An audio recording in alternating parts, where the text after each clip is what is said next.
Buat yang di rumah juga apa kabar semuanya? Apalah kehadiran seorang Marsha dibanding kehadiran Tuhan ya. Gak penting banget. Oke. Tema kalian berat terus terang. Kingdom mindset.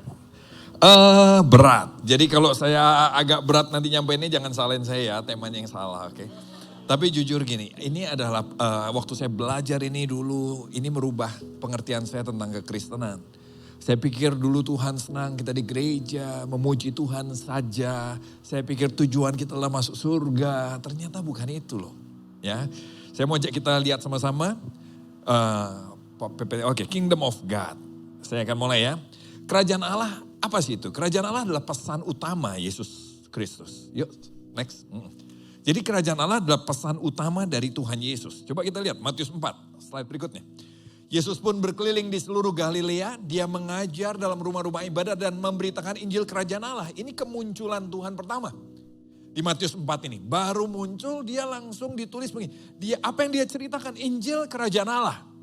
Serta melenyapkan penyakit dan kelemahan di antara bangsa itu. Jadi mujizat cuma tambahan. Melenyapkan penyakit dan kelemahan itu cuma tambahan. Yang utama adalah Injil kerajaan Allah. Apa sih Injil kerajaan Allah itu? Apa sebetulnya? Next slide. Kerajaan Allah adalah gini. Kerajaan Allah adalah Allah memerintah. Itu jelas. Oke. Jadi apa sih sebetulnya kerajaan Allah? Kerajaan Allah itu surga kah? Bukan. Kerajaan Allah adalah Allah memerintah. Slide berikutnya. Di mana? Di seluruh semesta. Di tempatnya Thor berada, ya kan? Star Trek pergi kemana? Di seluruh semesta. Di bumi. Di Indonesia. Di Jakarta. Ada yang baru nonton Wakanda, di Wakanda juga. Dan di hidup kita. Jadi buat saya gini, saya nggak tahu soal alien atau apa, tapi teman saya ada yang ribut terus soal alien. Saya bilang nggak usah pusing alien, ya kan? Kalau alien ada, mereka juga perlu Yesus. Serius, nggak usah pusing gitu loh. Tapi begini, kalau kita lihat alam semesta, ini diatur dengan begitu rupa kan. Luar biasa loh kalau kalian lihat alam semesta. Walaupun tubuh kita tuh nggak kalah mengagumkannya dari alam semesta. Kalian pernah tahu itu? Sorry saya gak pakai gambar-gambar, biasanya pakai gambar. Alam semesta tuh, aduh sampai hari ini orang gak tahu alam semesta tuh seluas apa. Karena dari kamera yang paling canggih yang sekarang ada, aduh itu sudah kita tuh betul-betul setitik debu pun gak ada dibanding alam semesta. Tapi tubuh saudara juga sama. Tubuh saudara sama alam semesta kalau kita zoom kayak itu kalau superhero apa tuh yang jadi kecil tuh Ant-Man ya, itu kalau masuk, wah itu juga tubuh kita tuh, waduh gak kalah sama planet-planet dan semuanya. Di bumi, di Indonesia, kayak tadi nyanyi Indonesia Raya ya. Kenapa kita nyanyi itu di gereja sih? Sebetulnya itu bagus, karena kita mau kerajaan Allah dinyatakan juga di Indonesia, di Jakarta, di hidup kita. Apa tujuannya? Allah memerintah di sini semua, tujuannya apa? Coba slide berikutnya. Shalom terjadi. Di mana? Di seluruh semesta, di bumi, di Indonesia, di Jakarta, di hidup kita. Shalom, apa sih shalom? Kita kan shalom, shalom. Buat kita shalom itu apa kabar? Betul gak? Itu meleset jauh sudah. Shalom artinya gini, damai Allah memerintah. Damai yang seperti apa? Damai yang bukan sekedar masuk surga. Surga termasuk selamat. Tapi damai Allah itu sempurna. Damai Allah itu bicara tubuh, jiwa, pokoknya lengkap semuanya. Sejak saya mengerti ini, saya gak pernah buang sampah sembarangan. Ya kenapa? Karena damai Allah termasuk kebersihan. Damai Allah termasuk kesehatan. Damai Allah termasuk kedamaian. Damai Allah termasuk sinkron semuanya, ya kan? Semua teratur dengan baik, termanage dengan baik, dilakukan dengan bertanggung jawab, bersih, sehat, semuanya. Sejahtera, itu damai. Sejak saya mengerti apa sih maksudnya Tuhan Yesus datang dari surga ke dunia memberitakan Injil Kerajaan Allah. Yang dia maksud bukan supaya lu masuk surga saja. Tapi untuk kita mengerti, hey Tuhan mau memerintah loh. Serius sejak saat itu saya tidak pernah buang sampah sembarangan. Kenapa? Karena saya tahu bumi ini tempat punyanya Tuhan. Dan Tuhan mau memerintah di bumi ini untuk memberikan shalom terjadi. Termasuk di dalamnya kebersihan. Sejak saat itu saya nggak pernah ngorong sembarangan. Kalau sudah pernah ada yang orang suka tempel-tempel di bawah, oh bertobatlah mulai hari ini. Itu mengurangi shalom yang daripada Tuhan. Oke? Nah, kerajaan Allah itu dimulai slide berikutnya sekarang, bukan nanti. Ada banyak orang berpikir bahwa kerajaan Allah dimulai kalau kita sudah masuk surga. Kerajaan Allah dimulai nanti kalau udah kiamat, antikris dan semuanya, udah kalah dan semuanya. No. Kerajaan Allah itu dimulai sekarang. Slide berikutnya. Firman Tuhan bilang ini, tetapi jika aku mengusir setan dengan kuasa Allah, maka sesungguhnya kerajaan Allah sudah datang kepadamu. Jadi waktu Tuhan datang dan iblis diusir dari hidup saudara dan saya, sesungguhnya kerajaan Allah sudah datang dalam kita. Amin. Nah, kapan iblis diusir? Ada yang bilang, oh enggak Pak, setan masih ada dalam saya. Ya berarti belum. Tapi kalau saya percaya gini, waktu saya terima Yesus dan kuasa jahat dihancurkan dari hidup saya, ya kita belum sempurna, tapi iblis sudah bukan pemilik saya lagi. Iblis sudah bukan berkuasa dalam hidup saya lagi. Sejak saat itu kerajaan Allah sudah datang dalam hidup kita. Sejak saat itu kerajaan Allah sudah dimulai dari hidup kita. Sejak saat saya terima Yesus 30 tahun yang lalu, kekekalan sudah dimulai dalam hidup saya. Tubuh saya, fisik saya akan hilang, akan lenyap. Tapi jiwa saya, roh saya akan kekal selama-lamanya bersama Tuhan sejak saya terima Yesus. Sejak saudara terima Yesus. Kerajaan Allah sudah dimulai dalam hidup saudara dan saya. Amin. Damai Allah, kalau saudara lihat itu. Makanya penting olahraga, shalom terjadi dalam hidup kita. Allah memerintah dalam hidup kita. Bukan cuma gini, 1 2 tiap hari. Bukan. Olahraga juga itu termasuk perintah Allah. Shalom. Iya kan? Apalagi? Atur badan dengan bagus. Kemarin saya ketemu sama 2 bapak-bapak. Ini diedit aja.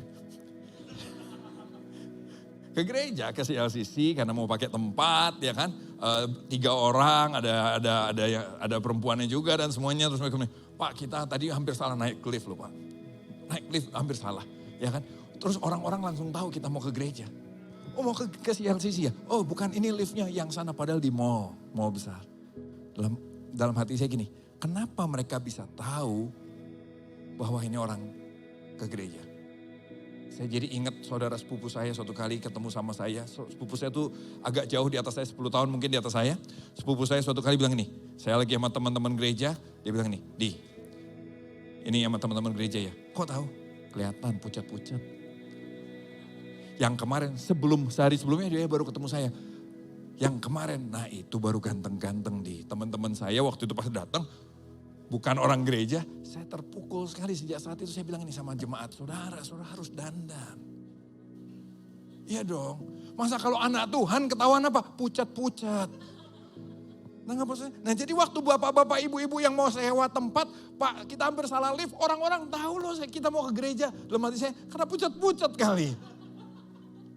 Allah memerintah, itu bicara juga dalam tubuh kita, dalam badan kita, dalam fisik kita, dalam jiwa, ya semuanya lengkap. Yang setuju kata amin. Tuhan peduli gak cuma supaya nanti masuk surga doang. Tuhan peduli gini, gunting kuku bro. Ya kan? Bersihin itu aduh. Jangan bawa-bawa badan lah. Itu mengurangi shalomnya Tuhan. Allah memerintah ya, masa badan kita gak bisa diperintah, saudara amin. Nah dari sana. Nah kapan itu dimulai? Dari sejak hari ini. Dari sejak saudara dan saya terima Yesus. Coba slide berikutnya. Kerajaan Allah dimulai sejak kita menerima Yesus sebagai Raja. Makanya Yesus bukan cuma sebagai Juru Selamat. Sebagai Tuhan. Tuhan tuh apa sih? Tuhan tuh bagus loh. Tuhan tuh artinya gini. Tuan dari segala Tuan jadi Tuhan. Itu asal katanya. Tuan dari segala Tuan artinya apa? Raja, big boss. Tuan dari segala Tuan dia Raja. Jadi menerima Yesus sebagai Raja dalam hidup kita. Jam tidur saudara, gak bisa sembarangan lagi, kenapa? Rajanya bukan kamu, Tuhan. Yesus, gimana Tuhan mau kita punya jam tidur? Gimana Tuhan mau kita punya cara belajar, cara bekerja? Gimana Tuhan mau cara kita beristirahat, mengatur tubuh, berolahraga, makan, semuanya? Saya gak bilang kita harus mewah, harus cantik, bukan itu. Tapi gini loh, proper, baik. Karena kita representatif dari kerajaan Allah kan. Amin. Kita wakilnya kerajaan Allah. Jangan begitu ketemu dunia dari kerajaan Allah ya. Kok tahu? Pucat-pucat. Amin. Nah, yuk kita lihat dari Lukas 6, kita belajar dari ini.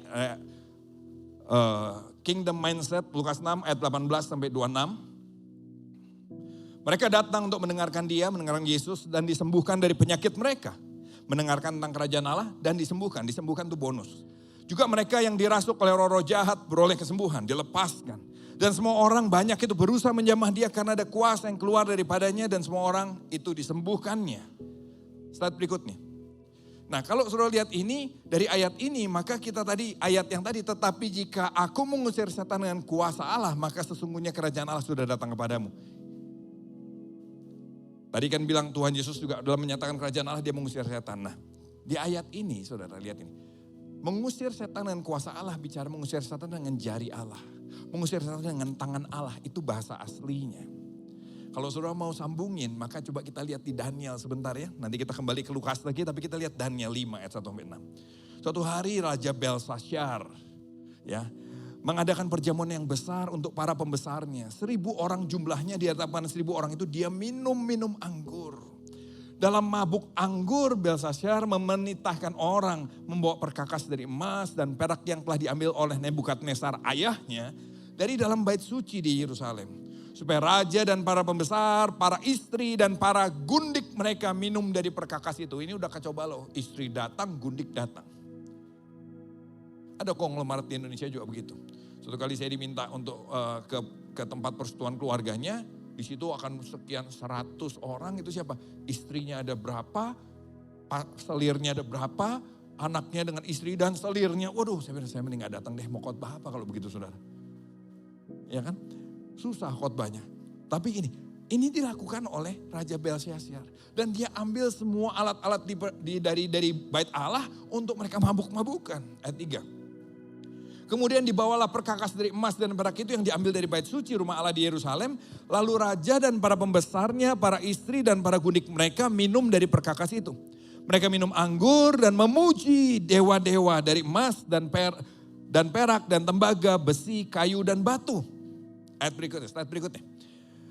Pada waktu itu juga tiba-tiba tampaklah jari-jari tangan manusia.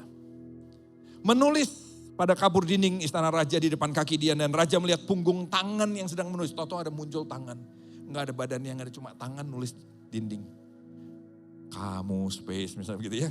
Lalu raja jadi pucat, pikirannya gelisah. Sendi-sendi pangkal pahanya jadi lemas. Saudara pernah rasa itu paha lemas sekali habis nge-gym biasanya. Lemas banget. Dan lututnya berantukan. Tuk. Gemeteran mereka. Kenapa lihat tangan nongol sendirian? Slide berikutnya. Maka inilah tulisan yang tertulis itu. Mene tekel ufarsin. Dan ini makna perkataan itu. Daniel menerjemahkan. Saya potong ya ayatnya. Mene masa pemerintahan Tuanku dihitung oleh oleh Allah dan telah berakhir. Tekel Tuanku ditimbang dengan raca dan didapati terlalu ringan. Peres kerajaan Tuanku dipecah dan diberikan kepada orang Media dan Persia.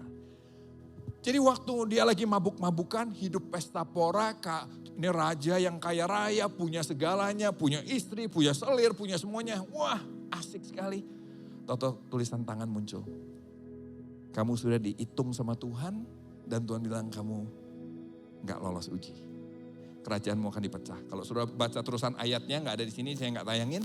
Maka malam itu rajanya mati. Semua orang mengejar kekayaan. Dunia ini mengejar kekayaan seperti Raja Belsasyar tadi. Dunia ini mengejar populer. Dunia ini mengejar pesta. Wah, hidup mewah-mewahan.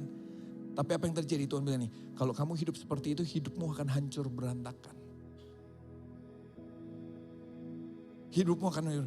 Terus kita harus bagaimana? Kembali ke tangan tadi. Tuhan bilang ini, kalau aku mengusir kuasa iblis dengan tangan Allah, maka kerajaan Allah datang padamu. Dengan kata lain gini, tangan tadi itu tangan yang mana? Tangan, ada ahli kitab yang memprediksi ini, itu jangan-jangan sama dengan tangan yang di Daniel. Tangannya Yesus yang muncul dalam zaman Daniel untuk mengatakan pada raja, hidupmu tidak sesuai dengan kerajaan Allah, kerajaanmu akan hancur.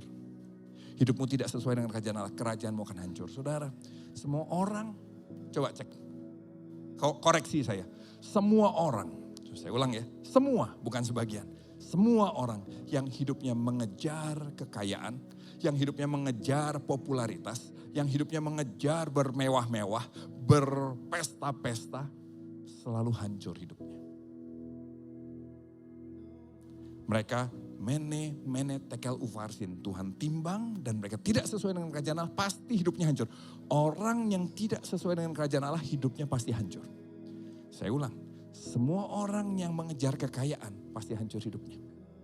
Dia bisa kaya tapi hancur. Semua orang yang mengejar popularitas, dia bisa terkenal tapi hancur, betul gak sih?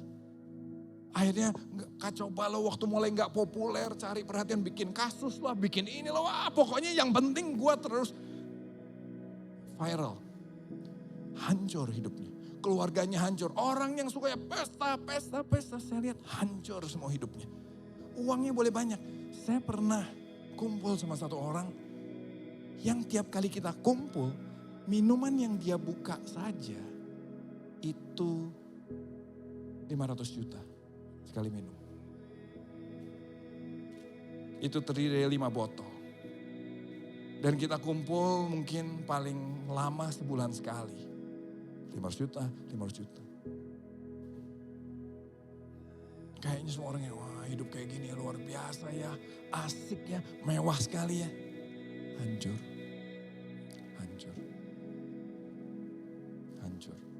Ke gereja. Tapi hidupnya tidak sesuai dengan kerajaan Allah, hancur. Saya nggak lebih detail hancurnya, nanti sudah tahu itu siapa, oke? Karena itu Tuhan kasih kode, kalau saudara mau masuk dalam kerajaan Allah, caranya bukan menjadi kaya, bukan mengejar kaya, bukan mengejar populer, bukan. Tapi apa? Coba slide berikutnya tadi. Kerajaan Allah ditandai dengan kelahiran baru. Harus lahir baru. Kenapa harus lahir baru? Yohanes 3, coba kita lihat ayatnya dulu. Yesus menjawab, katanya, aku berkata kepadamu, sesungguhnya jika orang tidak dilahirkan kembali, dia tidak dapat melihat kerajaan Allah. Harus lahir baru. Tanpa lahir baru gak bisa. Kenapa lahir baru? Itu maksudnya ganti pemerintahan, bos. Kenapa kamu harus lahir baru? Ganti pemberian. Tadinya kamu adalah anak buahnya setan, anak buahnya dunia, anak buahnya kekayaan, anak buahnya popularitas, anak buahnya pesta pora. Sekarang kamu terima Yesus, yang raja sekarang bukan uang lagi, yang raja bukan populer lagi, yang raja bukan followers lagi. Rajanya sekarang Yesus. Itu bicara ganti pemerintahan. Itu bicara ganti kerajaan. Itu bicara ganti rajanya. Itu bicara ganti kewarganegaraan. Itu maksudnya lahir baru. Jadi lahir baru juga bukan cuma asal doa. Kayak kalimat syahadat, bukan saudara. Ya kan? Terima Yesus, amin. Wah kamu masuk surga, selamat ya. Enggak. Terima Yesus, lahir baru itu mengerti apa yang kita bahas ini loh. Setelah kita bahas ini, saya mau nanya, mau gak lahir baru? Nanti kita bahas di akhir nih ya. Mau gak lahir baru? Akhirnya mau gak ganti raja? Rajamu selama ini siapa? Apa yang kamu kejar selama ini? Jangan-jangan kita tadi uang apa atau gini, rajanya adalah dirimu sendiri. Gimana gue? Tadi lagu tadi apa yang Yehova Jireh itu ya? Yehova. Bagus tapi juga bisa menjebak loh. Saya nggak tahu imajinasi kita waktu nyanyi Yehova Jireh. Engkau yang menyediakan, engkau yang mencukupkan. Aku nggak perlu yang lain. Ya karena semua sudah cukup. Pertanyaannya apa yang kamu pikirkan akan Tuhan sediakan buat kita? Semua yang kita minta? Semua yang kita mau? Dia kayak jin dalam botol? Ya Allah Bapa, Anak dan Roh Kudus keluarlah. Aku perlu kerjaan baru. Siap bos. Aku perlu jodoh baru yang kemarin baru putus. Siap bos. Walaupun hidupku ditinggal tapi aku percaya aku ada jin ini loh. Bapa, Anak dan Roh Kudus keluar. Apa kita bayangannya seperti itu? Warnanya apa? Hijau atau biru? Halo? Yehova Jireh, Allah cukup. Itu bukan standar kita, apalagi standar dunia. Nanti kita belajar di akhirnya.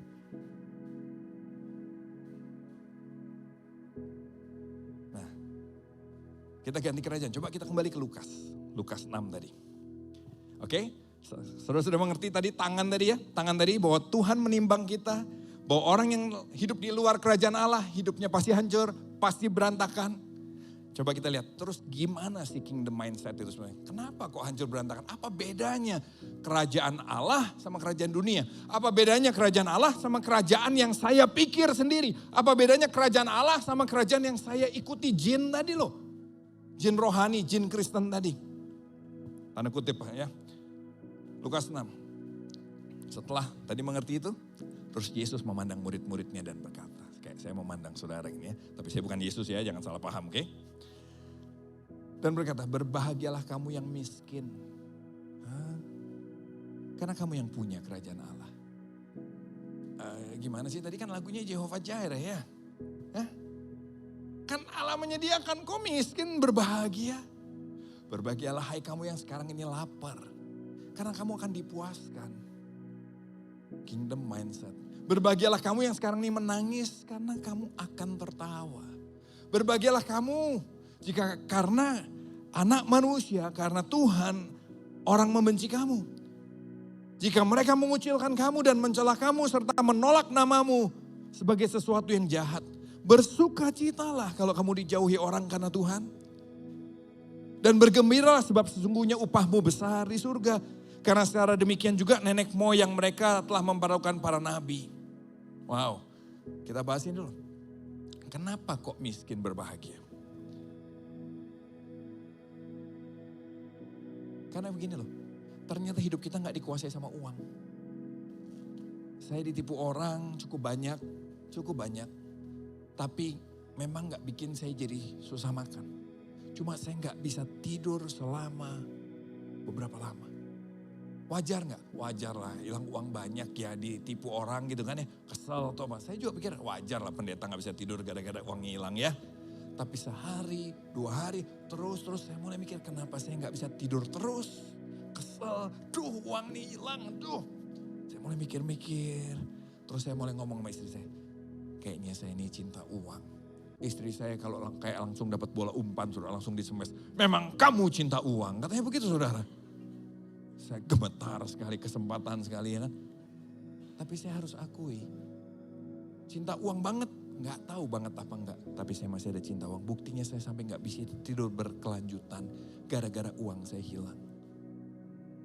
Dari sini coba terus saya merenungkan kata Tuhan, berbahagialah kamu walaupun kamu nggak ada uang toh.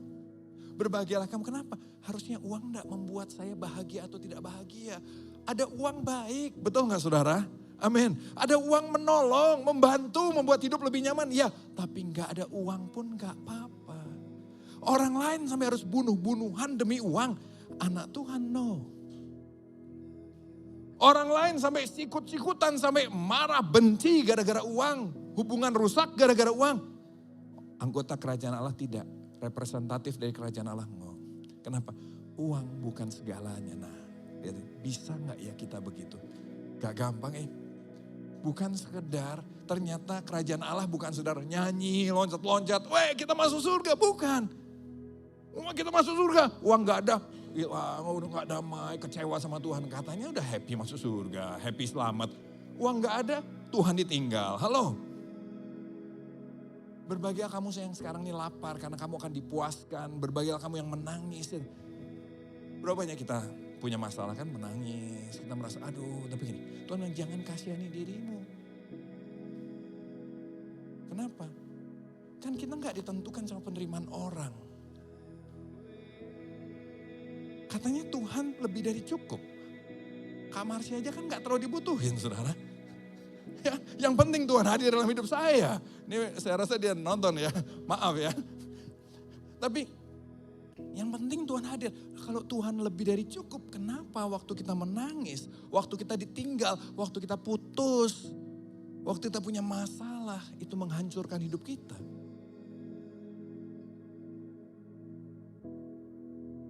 Saya pelan-pelan supaya coba renungin ya. Berarti Tuhan gak cukup dong.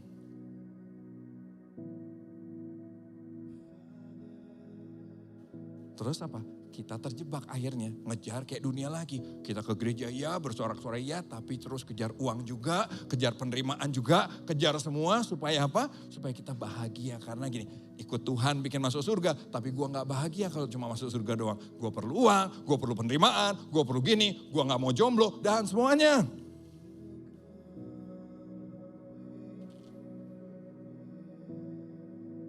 Kenapa? Tuhan gak cukup buat kita.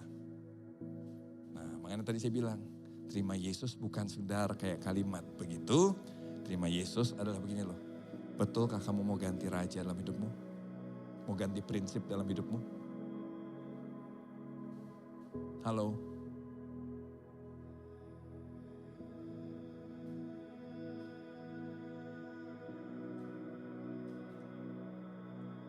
Saya untuk ada di tempat ini, saya mikir kemarin saya lagi atur jadwal buat tahun depan ya. Kan kita juga sudah atur jadwal termasuk buat ke tempat ini juga kan. Ada gereja-gereja besar yang undang. Dan satu hari Minggu 4 kali pelayanan Pak, 4 kali di gereja besar sekali. Yang saya pernah dengar jemaatnya aja dikasih emas saudara. Bayangin luar biasa ya. Apalagi yang khotbah dong kalau begitu ya. Tapi saya ngeliat jadwalnya saya bilang sama sekretariat nih. Nggak masuk dong ya kalau gue terima semua gimana caranya. Mesti pilih kan yang mana yang mau dipilih. Kak Aceh atau yang dapat emas. Pikir. Masih pengen uang. Kenapa mesti pikir? Karena masih pengen uang ya toh. Terpikir. Bentar deh Kak Aceh aja deh. Ngomongnya sekarang tahun depan cancel ya. Tapi saya cuma mau beritahu. Kenapa? Bagaimana kita memilih dalam hidup ini ditentukan ini. Bagaimana kingdom mindset itu mewarnai cara berpikir kita. Banyak orang pelayanan sudah untuk terkenal, banyak orang pelayanan untuk uang, banyak orang bikin gereja untuk dapat semakin kaya. Tapi kalau kita, betul nggak begitu kan? Setuju ya? Kalian tahu itu kan? Wah pendeta jor-joran semua ini. Tapi terus kita pikir, kita renungkan firman. Kalau Yesus raja dalam hidupmu, kita enggak kebawa-bawa sama arus dunia. Kita mulai merenungkan apa sih prinsip kerajaan Allah. Kok mereka kayaknya enggak merasa bersalah ya? Ya enggak tahu juga. Mungkin mereka sedang dalam prosesnya dengan Tuhan, belum tentu enggak merasa bersalah. Ya kan?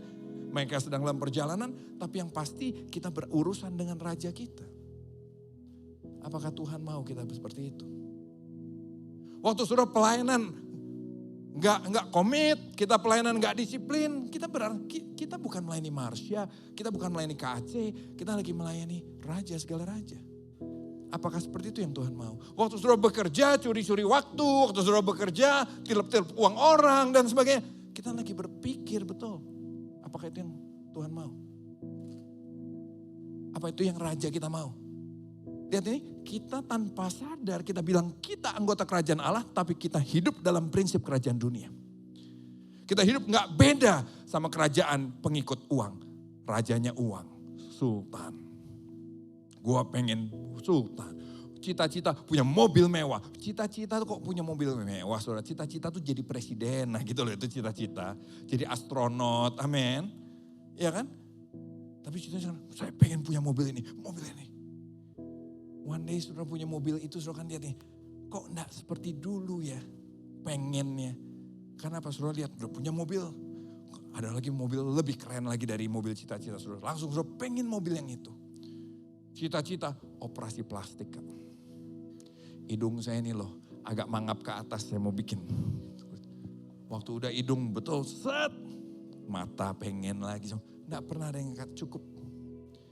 Berbahagialah kamu ayat 22 kalau karena anak manusia orang membenci kamu dan mengucilkan kamu. Mencela, menolak namamu sebagai sesuatu yang jahat.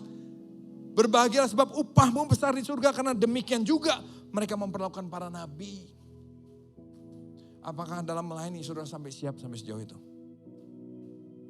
Suatu kali saya mengalami banyak hal seperti ini. Saya dijauhi, saya difitnahkan banyak hal yang waduh difitnahnya ngaco-ngaco lah.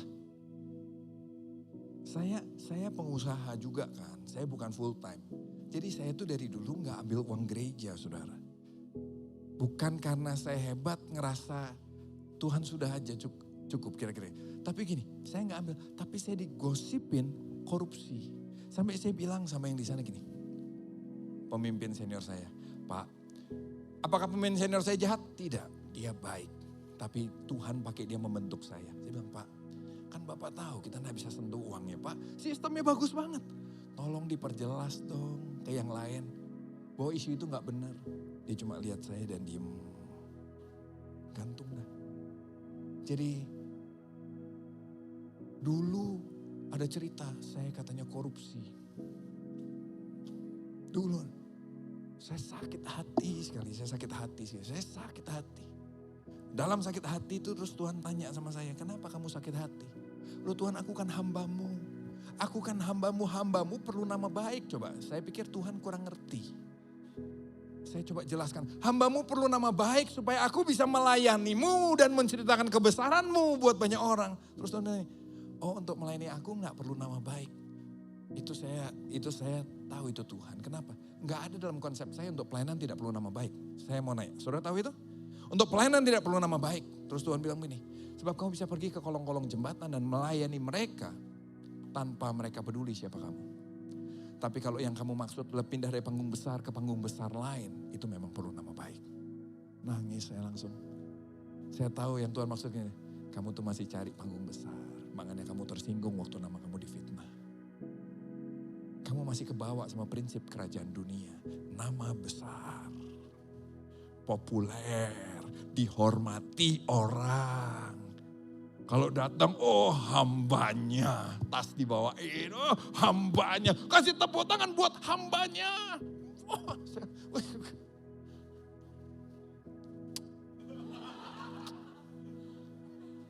serius, menikmati itu.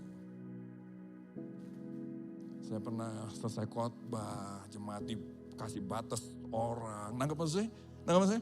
Wih, ngerasa K-pop banget, saudara.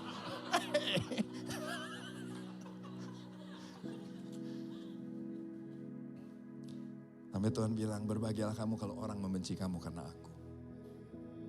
Kalau kamu melayani aku dengan baik, tapi orang masih salah paham kamu, gak usah susah, gak usah tersinggung, sakit hati, tahu gak sakit hati, gak usah begitu, gak usah lebay.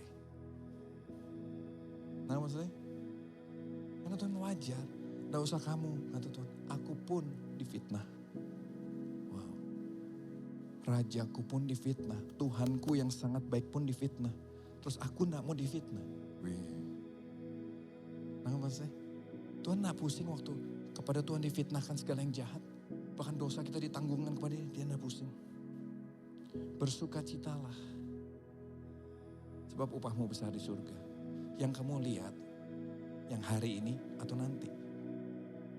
Saya gak punya waktu lebih panjang, tapi sudah nangkep maksudnya. Bedanya prinsip kerajaan Allah dan prinsip dunia. Bedanya ganti raja. Rajamu siapa? Kalau rajamu tetap popularitas, penerimaan, dihormati, disanjung-sanjung, kamu akan pengen hidup seperti Belshazzar. Anggap ya, setuju ya? Tapi kalau kamu sudah mulai rajamu Yesus, kamu gak mau hidup seperti Belshazzar. Slide berikutnya. Sebaliknya Tuhan bilang nih, tapi celakalah kamu, hai kamu yang kaya, karena dalam kekayaanmu kamu telah memperoleh penghiburanmu. Bukan kayanya yang salah, tapi kalau kamu menaruh rasa amanmu dalam rasa kaya tadi. Oh celakalah kamu, kalau kamu mengandalkan kekayaanmu. Karena dalam kekayaanmu kamu sudah dapat penghiburanmu. Celakalah kamu yang sekarang ini kenyang, karena kamu akan lapar. Kalau sekarang, wah gua puas, gua udah punya semuanya. Kamu punya semuanya, padahal kamu hidup di luar kerajaan Allah. Kamu seperti Raja Belshazzar di Daniel tadi. Yang suatu hari semuanya akan hilang. Kerajaanmu akan dipecah jadi dua, kata Tuhan. Belshazzar tadi. Kerajaanmu akan dipecah. Semua apa yang kamu dapat akan hilang lagi. Kamu akan lapar lagi. Celakalah kamu yang sekarang ini tertawa. Karena kamu akan berduka cita dan menangis. Kalau kamu tertawa di luar prinsip kerajaan Allah. Kita tertawa di luar Tuhan. Merasa hebat. Bisa meraih semuanya.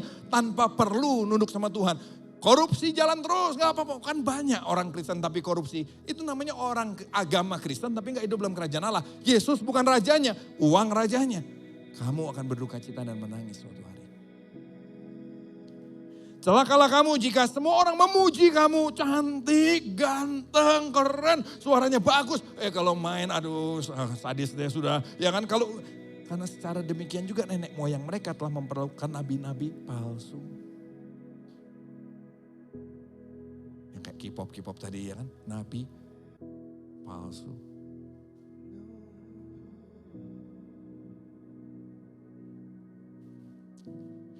Saya tutup dengan begini. Slide terakhir.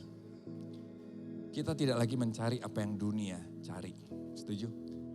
Itu prinsip kerajaan Allah loh. Kingdom mindset. Kita tidak lagi mencari apa yang dunia cari. Kok gua masih ya? Berarti belum ganti raja. Karena Tuhan sudah memberikannya kepada kita melalui pertukaran di atas kayu salib. Kenapa kita nggak cari lagi penerimaan dan sebagainya? Karena Tuhan sudah memberikan penerimaan yang terbaik dari raja segala raja buat kita. Halo. Suatu hari saya merasa sendiri sekali. Dulu ya.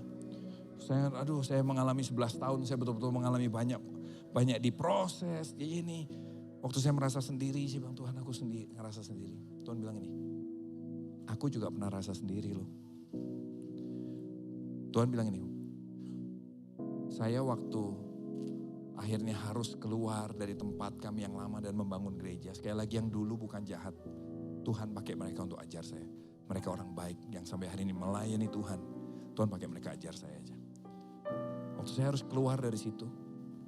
Saya merasa sendiri, merasa dikhianati, merasa ditinggalkan, karena saya harus keluar. Kami memohon-mohon boleh enggak keluar, enggak boleh harus keluar. Seakan-akan orang kusta. Saya merasa sendiri. Tapi sudah tahu berapa kebaktian perdana kami. 400 orang. Itu masih merasa sendiri. Terus Tuhan bilang ini, waktu aku dulu ya. Semua muridku meninggalkan aku loh. Gak ada satupun yang menemani aku. Semua lari. Yang bilang aku siap mati buat kamu, malah menyumpahi aku dan mengutuki aku. Petrus namanya, kalau sudah gak tahu. Aku sendirian. Hari ini kamu masih punya teman yang bersama-sama kamu. Tapi saya sudah merasa sendiri waktu itu. Nah, maksud saya, lihat egosentrisnya kita. Dari situ saya melihat, wow. Terus Tuhan bilang, tapi gini, Tuhan tidak merendahkan rasa sendiri saya, no. Tapi Tuhan cuma bilang ini, kamu aku izinkan mengalami ini. Untuk kamu belajar, berbagi. Aku mau berbagi kepadamu apa rasanya dibenci oleh dunia. Jadi saya dapat kehormatan untuk mencicipi sedikit sekali dari apa artinya menderita bersama Kristus.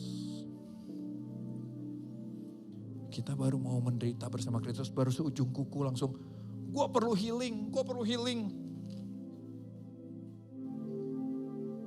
Belum disalib, baru kena jarum, belum dipaku saudara. Aduh, gue perlu dioperasi. No, Tuhan gak pernah merendahkan rasa sakit kita. Tapi coba gini loh, jangan-jangan rasa sakit kita itu, kita terluka karena gini. Kita belum pindah kerajaan. Kita masih dalam kerajaan dunia.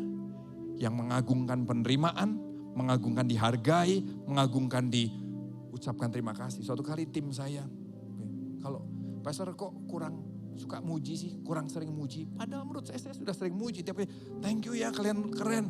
Tapi kurang terus sampai ini.